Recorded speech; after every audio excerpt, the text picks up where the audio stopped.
Bismillahirrahmanirrahim. Alhamdulillahirabbil alamin wa bihi nasta'in ala umurid dunya waddin. Wassalatu wassalamu ala asyrafil mursalin sayyidina Muhammadin wa ala alihi wa sahbihi ajma'in. Amma ba'du. Assalamualaikum warahmatullahi wabarakatuh. Sidang pendengar Radio Kim dirahmati oleh Allah Subhanahu wa taala, bertemu lagi dengan saya Ali Zainal Abidin bin Abu Bakar Al-Hamid dalam rancangan Fiqhus Sirah yang dikarang oleh Almarhum Al-Ustadz Al-Duktur Muhammad Said Ramadan Al-Buti, yang mana program ini diterbitkan oleh Al-Ustadz Syafiq Zulkifli. Kita sampai kepada siri yang ke-80. Pada siri yang ini kita akan menceritakan tentang peperangan Hunain yang saya sudah bahaskan dalam kelas yang lalu mukaddimahnya. InsyaAllah sebelum kita sambung kelas kita, seperti biasa kita akan memulakan dengan doa agar supaya Allah Subhanahu wa taala membuka hati dan minda kita untuk memahami, menghayati, meneladani sirah Nabi Muhammad sallallahu alaihi wa ala alihi wasallam. Nawaina at-ta'allum wa at-ta'lim wa at-tadhakkur wa at-tadhkir wa an-naf' wal intifa' wal ifad wal istifada wal hath 'ala at-tamassuk bi kitabillah wa sunnati nabiyyih wad dalalati ila al-khair wad du'a ila al-huda ibtigha'a mardatillahi wa qurbihi wa thawabihi. Amin. Allahumma amin. Sidang pendengar Radio Kim dirahmati oleh Allah Subhanahu wa taala. Dalam siri yang lalu saya bahaskan berkenaan dengan hasrat Rasulullah sallallahu alaihi wasallam ketika baginda mendapatkan harta rampasan perang yang dari hasil kemenangan yang dicapai oleh baginda Rasulullah sallallahu alaihi wasallam, dan baginda ingin mengagihkan harta rampasan perang itu sebagai perkara yang dihalalkan di dalam agama kita, dan itu adalah merupakan satu khususiyah, keistimewaan yang ada di dalam syariat Islam, yang mana harta rampasan perang adalah tidak dihalalkan pada syariat-syariat sebelum Nabi Muhammad sallallahu alaihi wasallam. Akan tetapi sebelum kita membahaskan berkenaan dengan pengagihan harta rampasan perang, dituliskan oleh Syekh Muhammad Said Ramadan Al-Buti tentang satu riwayat yang disandarkan kepada Abu Dawud dan juga Ibnu Majah, dan juga makna yang serupa ada di dalam Sahih Al-Bukhari dan Sahih Muslim. Akan tetapi lafadznya yang ada di sini adalah daripada Al-Imam Abu Dawud dan juga Ibnu Majah. Katanya, marra Rasulullah sallallahu alaihi wa alihi wasallam bi imra'atin wa qad qatalaha Khalid ibn al-Walid والناس مجتمعون عليها فقال ما هذا؟ قالوا امرأة قتلها خالد بن وليد. فقال رسول الله صلى الله عليه وآله وسلم لبعض من معه أدرك خالدا فقل له إن رسول الله ينهاك أن تقتل وليدا أو امرأة أو عسيفا. Rasulullah Shallallahu Alaihi Wasallam ketika peperangan itu sedang berlangsung melintasi melalui jasad seorang wanita yang sudah dibunuh oleh Khalid ibn al-Walid. Sementara jasad wanita itu dikelilingi oleh beberapa sahabat Nabi. Kemudian baginda Rasulullah bertanya, apa ini? Mereka menjawab, ini adalah seorang wanita yang dibunuh oleh Khalid ibn al-Walid. Rasulullah sallallahu alaihi wasallam berpesan kepada sahabat yang ada di sekelilingnya dengan bersabda, bagi tahu atau kejarlah Khalid dan beritahu kepada dia bahwasanya Rasulullah melarang kamu untuk membunuh kanak-kanak, wanita, dan juga hamba sahaya. Sidang pendengar yang dirahmati oleh Allah Subhanahu wa taala, ini adalah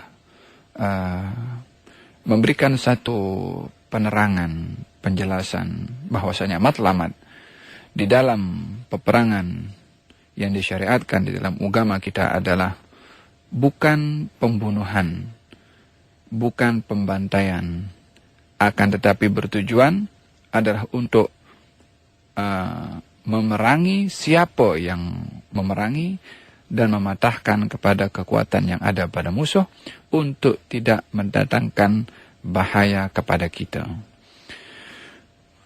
Objektif daripada peperangan yang disyaratkan oleh Rasulullah yang sedemikian itu jelas daripada pesanan Rasulullah kepada sahabat untuk diberitahukan kepada Khalid ibn Walid untuk tidak membunuh kanak-kanak karena tujuannya bukan untuk membunuh, dan kanak-kanak tidak mempunyai kekuatan untuk memegang senjata dan berperang, maka dilarang untuk dibunuh.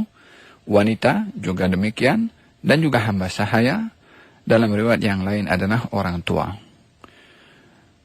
Kita dapat memahami bagaimana Rasulullah dalam perang pun adalah tidak keluar ataupun tidak melanggar kepada apa yang menjadi panduan dan juga hukum di dalam ajaran yang diturunkan oleh Allah kepadanya, untuk tidak bermotifkan dalam peperangan itu adalah dendam ataupun benci ataupun marah, sehingga melakukan pembantaian kepada kaum yang memerangi kepada Rasulullah seluruhnya dibantai. Tidak demikian kita dapat memahami daripada hadis Rasulullah sallallahu alaihi wasallam daripada riwayat Imam Abu Dawud dan juga Ibnu Majah. Mana-mana peperangan yang berlaku dan berlangsung dengan tidak mengindahkan apa yang diajarkan oleh Rasulullah dalam situasi perang dengan membantai ataupun membunuh kepada orang-orang yang Rasulullah sendiri sebagai pembawa syariat kepada jihad melarang melakukan perbuatan yang demikian, maka peperangan yang seperti itu adalah bukan fi sabilillah, akan tetapi peperangan itu adalah bermotifkan kepada emosi, marah, dendam dan lain sebagainya. Rasulullah sallallahu alaihi wasallam ketika ditanya oleh salah seorang sahabat tentang seseorang yang berperang karena hamiyah, yakni karena baik karena fanatik ke kabilahnya, atau karena emosinya, atau karena dendamnya, yang mana satu wahai Rasulullah? Yang fi sabilillah. Nabi menjawab, barang siapa yang berperang untuk menegakkan kalimat Allah, maka itulah peperangan fi sabilillah. Demikian pesanan Rasulullah dan prinsip peperangan yang disyariatkan oleh Rasulullah, sehingga mereka para as-sahabah, umpama Sayyiduna Ali bin Abi Thalib karramallahu wajhah ketika berperang, lalu musuh yang sedang beradu pedang dengan Sayyidina Ali itu jatuh dan ingin dihunuskan pedang Sayyidina Ali kepadanya, maka musuh yang terjatuh itu meludahi kepada muka Sayyidina Ali. Maka ketika itu Sayyidina Ali naik marah, akan tetapi ditinggalkan musuh itu, tidak dihunuskan pedang oleh Sayyidina Ali untuk dibunuh. Lalu kemudian Sayyidina Ali pergi meninggalkan orang kafir itu terlentang dan terjatuh di bawah dan tidak dibunuh. Kejadian ini disaksikan oleh salah seorang sahabat Nabi. Lalu didatangi Sayyidina Ali, ditanya apa sebab tidak meneruskan membunuh kepada si kafir yang sudah jatuh dan tak berdaya tadi. Sayyidina Ali menjawab, saya tidak angkat pedang ini untuk membunuh kepada sesiapa kecuali karena Allah Subhanahu wa taala, akan tetapi orang itu ketika jatuh dan meludahi kepada saya, emosi saya naik dan menguasai diri saya, dan saya adalah tidak membunuh atau tidak menggunakan pedang ini hanya untuk memuaskan hawa nafsu dan emosi saya, melainkan adalah karena Allah Subhanahu wa taala. Maka saya tinggalkan karena awalnya karena Allah, emosi naik nak membunuh karena marah kepada dia, maka saya khawatir membunuh orang itu karena hanya untuk memenuhi emosi ataupun hanya ingin memuaskan kepada hawa nafsu yang sedang marah kepada orang tersebut. Demikian salah satu terjemahan daripada para as-sahabah yang mempraktekkan tunjuk ajar Nabi akan peperangan itu adalah untuk menegakkan agama dan untuk meninggikan kalimat la ilaha illallah yang menjadi pesanan Rasulullah kepada panglima-panglima perang yang diutus oleh Nabi sallallahu alaihi wa ala alihi wa sahbihi wasallam. Sidang pendengar radio yang dirahmati oleh Allah Subhanahu wa taala. Di antara mereka yang hadir dalam peperangan Hunain daripada kabilah-kabilah yang melawan kepada Rasulullah, seorang bernama Malik ibn Auf. Malik ibn Auf berasal daripada Thaqif yang lari ketika itu setelah Hawazin mengalami kekalahan dalam peperangan itu. Malik ibn Auf lari dan juga bersembunyi di sebuah kawasan dekat Thaqif, yang pada akhirnya Malik ibn Auf beriman kepada Rasulullah sallallahu alaihi wa ala alihi wasahbihi wasallam. Dalam riwayat Ibnu Sa'ad dalam kitab At-Tabaqat diberitahukan Rasulullah sallallahu alaihi wa ala alihi wasallam setelah memenangi peperangan itu mengumpulkan harta rampasan perang. Lalu baginda Rasulullah sallallahu alaihi wasallam meneruskan perjalanannya kepada mereka yang lari daripada peperangan itu untuk dikepung, yang mana mereka bersembunyi di Taif. Taif ketika itu dihuni oleh kabilah namanya Bani Thaqif. Baginda Rasulullah sallallahu alaihi wasallam yang mengepung Taif ataupun penduduk Bani Thaqif yang berada di sana dikepung oleh Rasulullah sementara mereka bersembunyi di belakang benteng mereka. Beberapa hari Rasulullah sallallahu alaihi wasallam mengepung mereka sampai dalam beberapa riwayat dinyatakan sampai lebih daripada 20 hari. Baginda sallallahu alaihi wasallam mengepung mereka dan tidak berhasil untuk menembusi benteng Bani Thaqif. Lalu baginda Rasulullah sallallahu alaihi wasallam bersabda, "Inna qafiluna insyaallah." Kalau begitu kita akan kembali, yakni akan balik ke kota Madinah. Sebahagian daripada as-sahabah berkata, "Narji' wa lam naftatihhu." Adakah kita akan balik tanpa kita menaklukkan Taif ataupun Bani Thaqif? yakni sebagai satu sikap mempersoalkan akan hasrat Rasulullah kembali ke kota Madinah sebelum memenangi peperangan yang berikutnya untuk mengepung kepada Bani Thaqif yang membantu kepada Hawazin dalam peperangan itu. Maka baginda Rasulullah SAW bersabda, "Ughdu 'alal qital." Kalau kamu mahu, teruskan untuk berusaha membuka benteng Bani Thaqif di Taif sana. Maka mereka pun dengan kumpulan mereka sendiri sahabat Nabi pergi ke situ untuk membuka benteng Bani Thaqif. Maka didapati dihujani dengan beberapa senjata yang pada akhirnya melukai ramai daripada sahabat Nabi SAW, yang pada akhirnya grup ini kembali kepada Rasulullah SAW dalam keadaan tidak berjaya menaklukkan bandar Taif. Lalu baginda Rasulullah SAW bersabda, "Inna qafiluna ghadan." Kalau begitu esok kita balik, kata Nabi. Maka semua sahabat setuju. Fadhahika Rasulullah SAW. Maka Nabi tersenyum gembira. Pasal apa? Oleh kerana semalam Nabi dah ajak mereka untuk kembali, mereka tak nak. Mereka ingin meneruskan lagi membuka benteng Bani Thaqif. Setelah mereka pergi dan pada akhirnya mereka dihujani oleh beberapa panah dan senjata yang melukai kepada sebahagian daripada mereka, barulah mereka sedar alangkah baik kalau semalam masa Nabi beritahu balik, kita pergi balik juga tanpa ada seorang pun daripada kita yang terluka oleh kerana hujanan panah dan senjata daripada Bani Thaqif kepada mereka. Maka demikian keesokan harinya baginda Rasulullah SAW keluar daripada Taif, dan baginda ketika dalam keadaan berjalan bersabda, aibuna taibuna abiduna lirabbina hamidun. Kami kembali, kami dalam keadaan bertaubat, kami dalam keadaan mengabdikan diri kepada Allah, dan kepada Tuhan kami memuji. Demikian sabda Rasulullah SAW ketika kembali.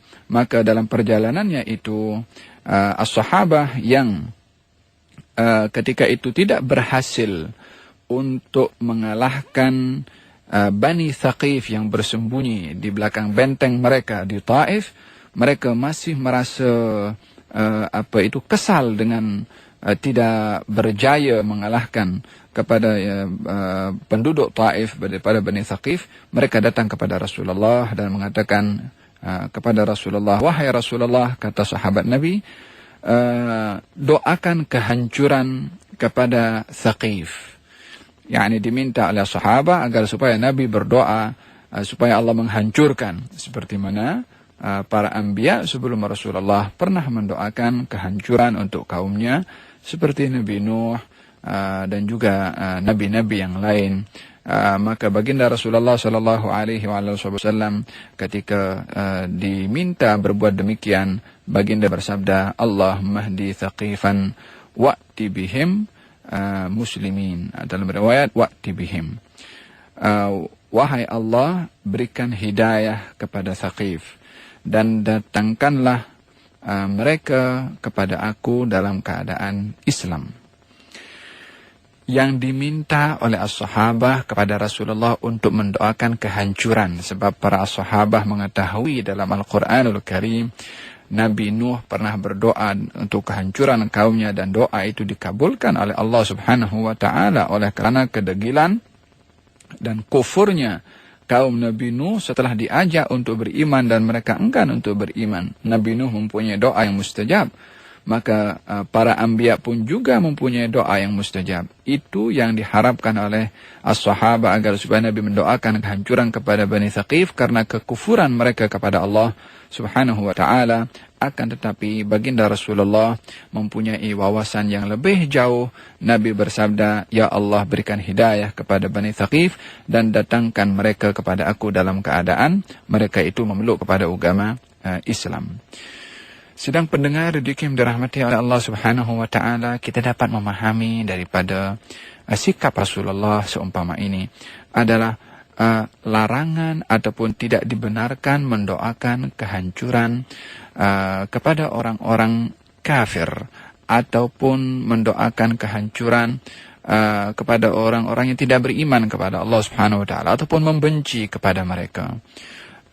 Doa Nabi Nuh alaihi salam yang berdoa untuk agar supaya kaumnya itu dihancurkan oleh Allah Subhanahu wa ta'ala, setelah Nabi Nuh mendapat tahu dari Allah Subhanahu wa ta'ala kalau kaumnya itu tiada lagi harapan untuk beriman kepada Nabi Nuh, barulah setelah itu, di saat ketiadaan harapan mereka beriman, yakni bermakna mereka akan kekal berada dalam keadaan kekufuran, baik dihancurkan sebelum mereka merebakkan lagi perangai mereka kepada orang-orang lain untuk mencabar Allah dengan kekufuran mereka kepada Allah, barulah Nabi Nuh berdoa untuk kehancuran mereka setelah mendapat tahu mereka tiada lagi harapan untuk memeluk kepada agama Nabi Nuh alaihi salam. Akan tetapi Rasulullah sallallahu alaihi wasallam masih mengharapkan kepada mereka agar supaya Allah memberi hidayah, dan apa yang menjadi harapan kepada Rasulullah akan hidayah yang diberikan oleh Allah kepada mereka pun berlaku dan dikabulkan dan menjadi kenyataan, di mana Bani Thaqif pada akhirnya datang kepada Rasulullah sallallahu alaihi wasallam dan beriman kepada baginda Rasulullah sallallahu alaihi wasallam.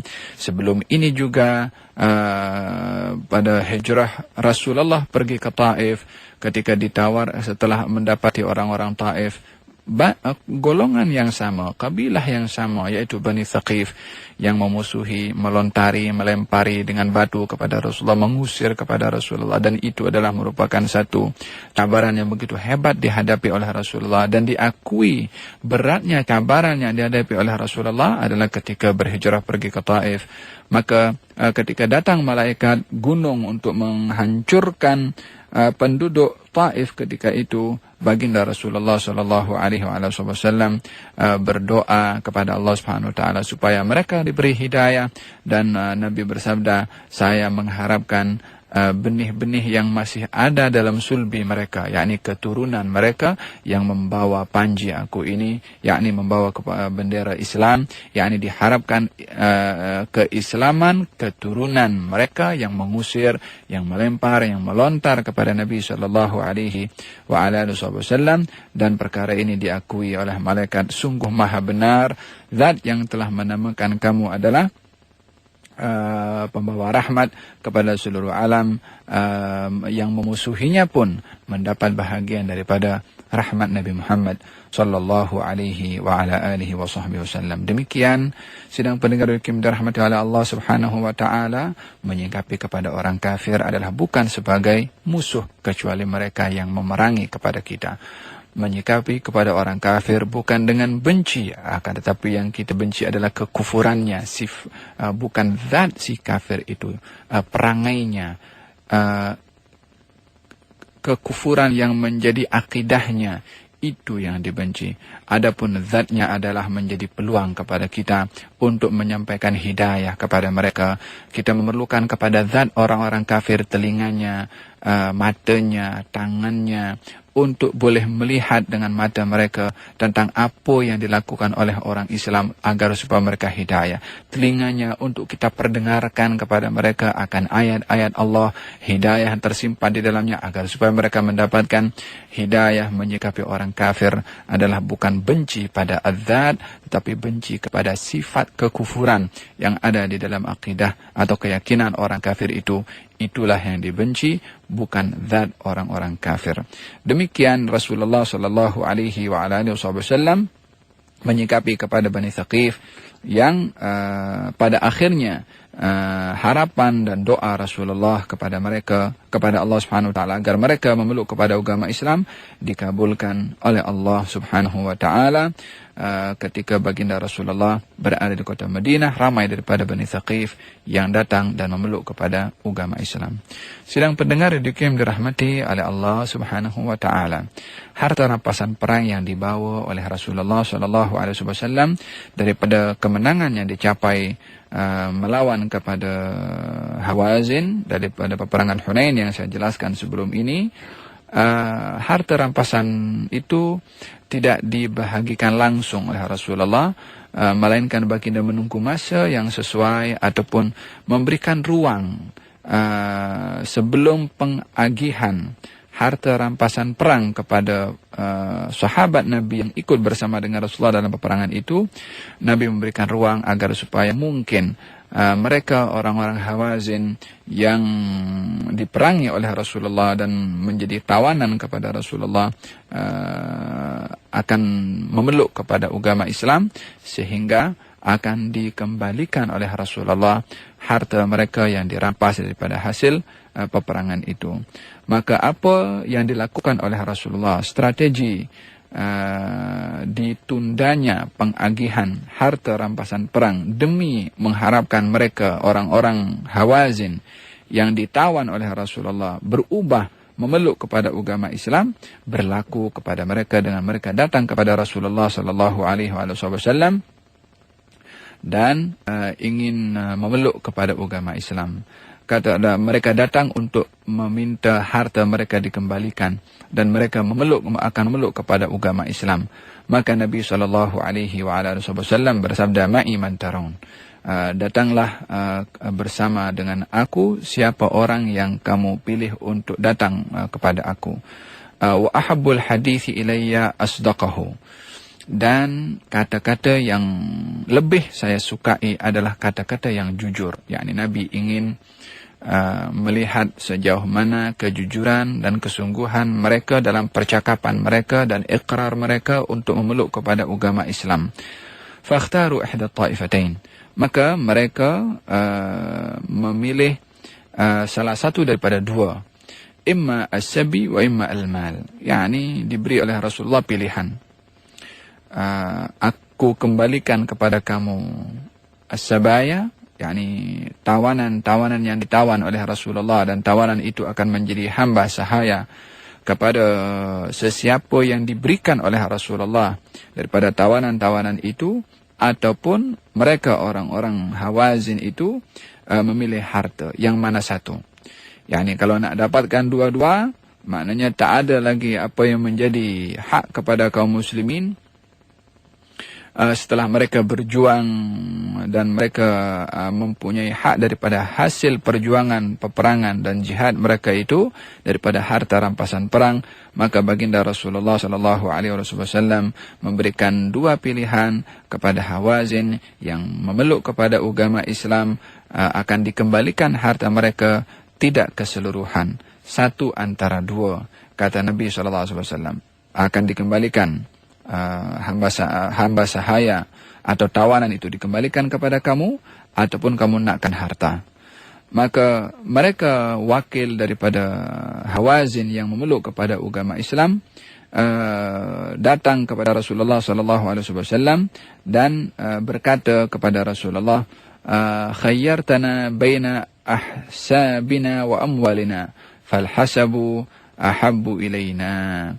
Mereka berkata, wahai Rasulullah, kamu memberikan dua pilihan kepada kami antara hasab, yaitu hasab ini kekerabatan atau marwah, ataupun harta, yakni untuk dikembalikan. Hasab yang dimaksudkan adalah ahli keluarga mereka yang ditawan dan menjadi tawanan, yang pada akhirnya kalau menjadi tawanan menjadi hamba sahaya akan dimiliki oleh sesiapa yang akan diagihkan oleh Rasulullah. Ataupun harta. Maka mereka mengatakan ahli keluarga kami atau hasab kami atau bangsa kami atau golongan kami adalah lebih berharga bagi kami berbandingkan kepada harta kami. Artinya mereka orang-orang yang memeluk kepada agama Islam daripada Hawazin itu lebih memilihkan agar supaya mereka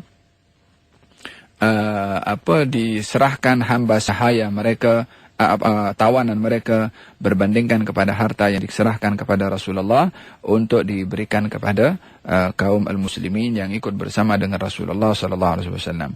Baginda bersabda, waqad kuntu ista'naitu bikum, yakni saya sengaja menunda pengagihan harta rampasan perang ini dengan harapan saya menunggu kamu memeluk kepada agama Islam. Ini maksud kenapa Nabi SAW menunda pengagihan harta rampasan perang, yang mana menunggu Islamnya mereka. Kalau mereka masuk Islam akan dikembalikan sebahagian apa yang menjadi hak kepada mereka. Dalam hal ini ahli fiqah mengatakan bahwasanya harta rampasan perang sebelum diagihkan oleh amir, pengetua, kepada para tentera yang ikut bersama dengan panglima untuk berperang, sebelum harta rampasan perang itu diagihkan, maka adalah menjadi hak otoriti daripada panglima perang itu atau ketua negara itu untuk mengagihkan ataupun mengembalikan kepada orang yang tawan ataupun kepada orang yang bila mana dia memeluk kepada agama Islam, hartanya akan dikembalikan kepada mereka. Tapi kalau sudah diagihkan kepada kaum muslimin, maka sudah berpindahlah hak harta itu, yang harta rampasan perang itu ke tangan kaum muslimin, dan itu adalah terpulang kepada mereka untuk menggugurkan hak mereka atau tidak. Tapi sebelum diagihkan adalah merupakan peluang bagi pengetua ataupun ketua negara itu untuk mengembalikan sebahagian daripada harta rampasan perang kepada mereka yang memeluk kepada agama Islam, untuk dikembalikan harta mereka kepada mereka. Sidang pendengar yang dirahmati oleh Allah Subhanahu wa taala. setelah baginda mendengarkan kalau mereka memilih agar supaya as-sabaya, tawanan itu dikembalikan kepada mereka, maka baginda Rasulullah sallallahu alaihi wasallam berkhutbah. Dalam khutbahnya beliau bersabda, amma ba'du, fa inna ikhwanakum qad ja'u taibin. Sesungguhnya saudara-saudara kamu, yakni Hawazin tadi, datang dalam keadaan bertaubat, yakni memeluk kepada agama Islam. Wa inni ra'aitu an arudda ilaihim sabyahum. Saya melihat untuk mengembalikan kepada mereka tawanan mereka. Faman ahabba minkum an yutayyiba dhalika falyaf'al, wa man ahabba minkum an yakuna ala hadhihi hatta nu'tiyahu iyyahu min awwali ma yafi alaina falyaf'al. Barang siapa yang dengan keridhaan hati untuk mengembalikan apa yang menjadi hak kepada dirinya, kepada mereka, yakni kepada orang Hawazin yang baru meluk kepada agama Islam, yang mana kaum muslimin mengambil apa yang menjadi hak kepada mereka daripada harta rampasan perang, bila mana ingin mengembalikan dengan keridhaan, maka hendaklah dia boleh melakukan. Tapi barang siapa yang menginginkan untuk mendapatkan apa yang menjadi hak kepada dirinya daripada hasil harta rampasan perang itu, dia pun juga berhak untuk mendapatkannya. Maka setelah Rasulullah berkhutbah demikian, kaum muslimin berkata kepada Rasulullah, qad tayyabna dzalika ya Rasulullah. Ya Rasulullah, kami serahkan segala-galanya yang kami hak kepada mereka, yakni ingin dikembalikan, yakni dengan keridhaan hati. Rasulullah sallallahu alaihi wasallam bersabda, inna la nadri man adzina minkum fi dzalika mimman lam ya'dzan farji'u hatta yarfa'u ilaina urafa'ukum amrakum.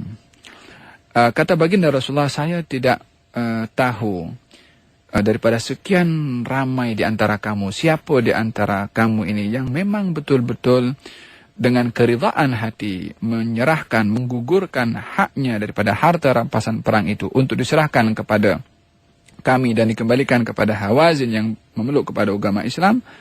Kami tak dapat tahu pasti satu demi satu. Tapi kata baginda Rasulullah, masing-masing kamu merujuk kepada pengetua kamu yang sudah dipilih oleh Rasulullah daripada sekian ramai para sahabat. Ada pengetua masing-masing.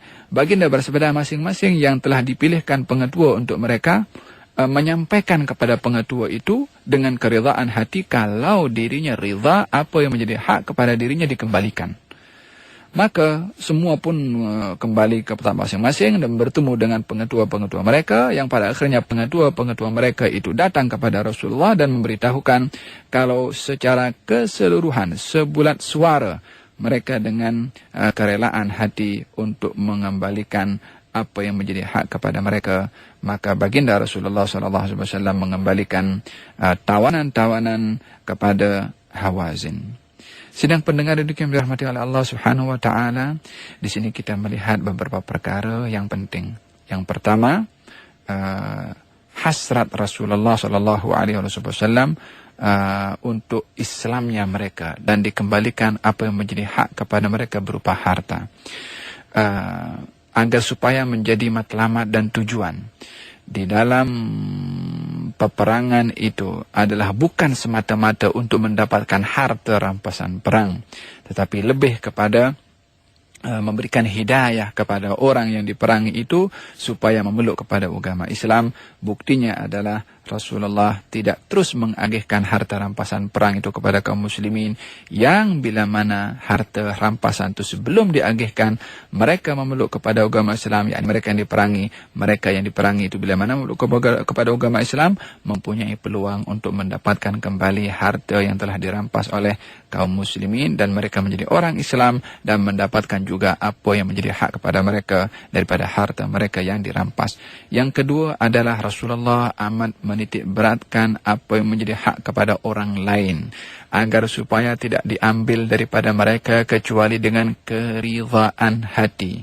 baginda Rasulullah yang dalam khutbahnya tadi, ketika dimaklumkan kami ridha apa yang menjadi hak kepada kami diserahkan kembali, tapi Rasulullah lebih ingin memastikan, sebab ramai tak boleh nak dengar satu-satu mereka bercakap kepada Rasulullah, sementara Nabi tak tahu isi hati masing-masing, yang mana ridha, yang mana tidak ridha. Maka baginda Rasulullah mengembalikan kembali untuk memastikan bahwasanya yang dilakukan oleh mereka itu, mungkin kalau nak bercakap langsung dengan Rasulullah segan karena beliau adalah Nabi dan Rasul, sementara orang itu yang mempunyai hak atas harta rampasan perang memerlukan untuk dirinya ataupun keluarganya. Apa yang ada dalam perasaan itu, keridhaan yang telus untuk menyerahkan, menggugurkan apa yang menjadi hak kepada mereka diserahkan kepada Rasulullah, itu yang dicari oleh Nabi SAW.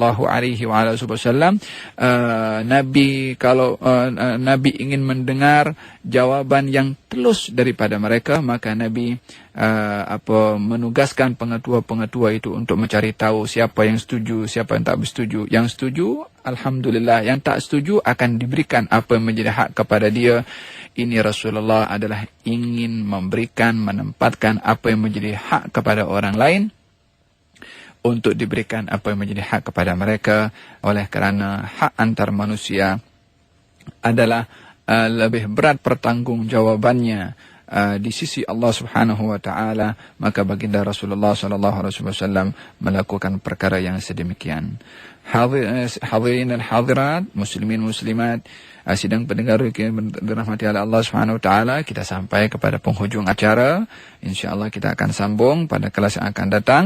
Semoga Allah Subhanahu wa taala merahmati kepada kita, memberikan tambahan ilmu, dan diberikan di dalam hati dan jiwa kita pengajaran dan ibrah daripada sirah Nabi Muhammad sallallahu alaihi wasallam. Hadza billahi taufik. Wassalamualaikum warahmatullahi wabarakatuh.